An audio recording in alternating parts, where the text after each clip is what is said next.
আসসালামু আলাইকুম সুপ্রিয় দর্শক, আশা করছি আপনারা সবাই ভালো আছেন। যে যেখান থেকে আমার ভিডিওগুলো দেখেন প্রত্যেককে অভিনন্দন।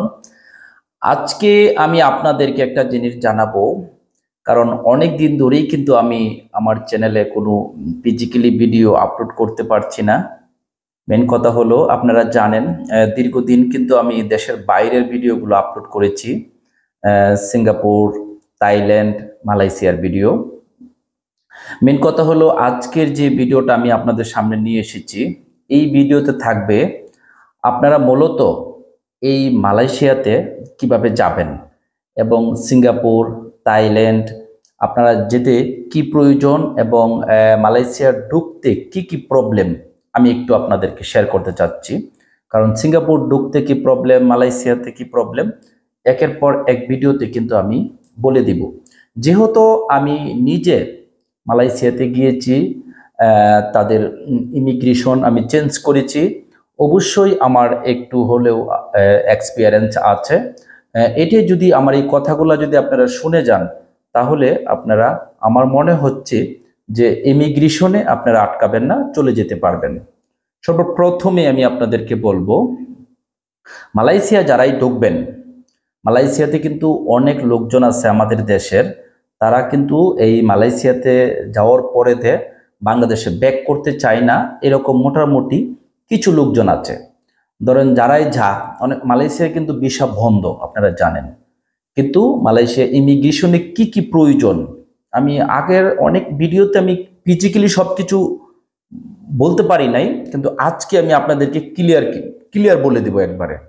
সর্বপ্রথমেই মালয়েশিয়াতে অনেকেই বলে থাকেন যে মিনিমাম $1000 আপনার সাথে রাখার চেষ্টা করবেন, এটা উত্তম। কিন্তু আমাদের কোনো ডলার আসলে তারা চেক করে নাই। আরেকটা কথা, আমরা কিন্তু ঢুকছি সিঙ্গাপুর হয়ে, সিঙ্গাপুর থেকে আমরা কিন্তু বাই রোডে ঢুকছি। আপনারা একটা কথা মনে রাখবেন, আমি যখনই মালয়েশিয়া থেকে বাংলাদেশে এসেছি, আমার লাস্ট সফর ছিল মালয়েশিয়া থেকে বাংলাদেশে আসার। কিন্তু আমি দেখলাম আমাদের সাথে বিমানে অনেকেই মানে মালয়েশিয়া ঢুকতে পারে নাই, তাদেরকে ঢুকতে দেয় নাই। কি কি কারণে দেয় নাই ঢুকতে, এইটা তো আমি আপনাদের জন্য শেয়ার করতেছি। সর্বপ্রথমে $1000 আপনার সাথে রাখবেন। যে হোটেল বুকিং করবেন, হোটেল বুকিংটা অবশ্যই হার্ড কপিটা সাথে রাখবেন, এবং এয়ার টিকিট মানে রিটার্ন এয়ার টিকিটটাও হাতে রাখবেন। কবে আসতেছেন বা এগুলা সবগুলো হাতে রাখবেন। কোন জায়গায় থাকবেন এবং আপনার কতদিন থাকবেন, ওরা যদি জিজ্ঞাসা করে ঠিক সঠিকটাই উত্তর দেওয়ার চেষ্টা করবেন। আমার কথা হলো ভাই, একজন গিয়ে যদি মালয়েশিয়া যাওয়ার পরে যদি আপনি বাংলাদেশে ব্যাক না করতে চান, আমার কথা হলো যদি আনলে মানে অবৈধভাবে কেউ যেতে চান, এটা আমি সাজেস্ট করব না। কিন্তু যদিও আপনি ওইখানে যান, মিনিমাম মালয়েশিয়ার যে ইমিগ্রেশনের যে পুলিশ রয়েছে, তাদেরকে আপনার বুঝাতে হবে যে আমি মালয়েশিয়াতে থাকবো না। এই কথাটা আপনাদের মাথায় রাখতে হবে। এরকম প্রিপারেশন নিয়ে যদি আপনারা যান, তাহলে মালয়েশিয়াতে ইজিলি যেতে পারবেন। যাও আপনারা ওইখানে যেয়ে অনেকেই ভিসা প্রসেসিং করে থাকতে পারবেন, কোনো সমস্যা হবে না।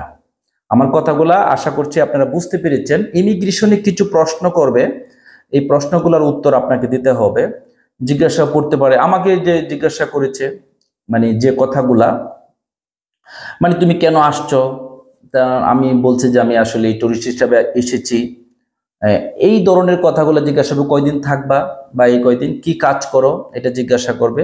এবং আরেকটা কাজ করবেন ভাই, আপনারা অবশ্যই এখান থেকে যারা বিজনেস পারপাস ভিসা করবেন, তারা অবশ্যই কিন্তু এই ব্যাংক স্টেটমেন্টটা অনেক সময় চায়। আমরা বুপে কয়েকজন ছেলেদের সাথে কথা বলছিলাম, তারা বলছে যে ব্যাংক স্টেটমেন্ট চেয়েছে। আপনারা এটাও প্রয়োজন সাথে রাখবেন, মানে হার্ড কপিটা রাখবেন। আপনাদের মেন কথা হলো এভরিথিং, যত কাগজগুলো আছে আপনারা সব কাগজগুলো যদি সাথে রাখেন, তাহলে আমার মনে হয় না মালয়েশিয়া ঢুকতে অসুবিধা হবে। কিন্তু দুঃখের ব্যাপার, অনেকেই ঘুরে এসেছে আমাদের সাথে, আর আমরা মালয়েশিয়া থেকে যখনই ব্যাক করেছি তখন দেখলাম প্রচুর আমরাই টুরিস্ট, কিছু লোক, আর বাদ বাকি সবাই কিন্তু মালয়েশিয়ায় কাজ করেন। ওরাই এসেছে, কেউ 10 বছর, কেউ 15 বছর, কেউ 14 বছর পরে দেশে আসতেছিল। এরকমই আমি পরিবেশটা দেখেছিলাম। যাই হোক, এই মালয়েশিয়া ঢোকার নিয়ে ছোট্ট একটা ভিডিও ছিল। মেন কথা হলো, আমি কি বলেছি আপনাদেরকে, $1000 $1000 সাথে রাখবেন মিনিমাম। 700 হলেও চলবে, কোনো প্রবলেম নেই। রিটার্ন টিকিট, হোটেল বুকিং কোথায় করেছেন এটা হার্ড কপি সাথে রাখবেন, সবগুলো হার্ড কপি সাথে রাখবেন। 3টা দরকার লাগে আপনার বানিয়ে নেবেন। আর ওইখানে কোনো এনওসি, যদি যারা জব হিসাবে যাবেন এনওসি প্রয়োজন হয় না, আমি দেখেছি। বাংলাদেশের এয়ারপোর্টের ক্ষেত্রে এটা প্রয়োজন হতে পারে, এটা একটু সাথে নিয়ে নেবেন। গাইজ, মালয়েশিয়ার আরো নিত্য নতুন ভিডিও পেতে আমি পারমিশন দেওয়ার জন্য আপনাদেরকে যতটুকু পারি দিব। প্রয়োজনে আপনারা কমেন্ট করতে পারেন, কমেন্টসে আমি রিপ্লাই করব। আশা করছি আমার এই ভিডিওতে কিছু হলো আপনাদের কাজে লাগবে। যারা আমার চ্যানেলটা সাবস্ক্রাইব করেন নাই তারা করে দিবেন, আর যারা করেছেন তারা বেল আইকনটি বাজিয়ে দিবেন, ফেসবুক পেজটা ফলো দিবেন, লাইক দিবেন, শেয়ার দিবেন। আজকে পর্যন্তই, আসসালামু আলাইকুম।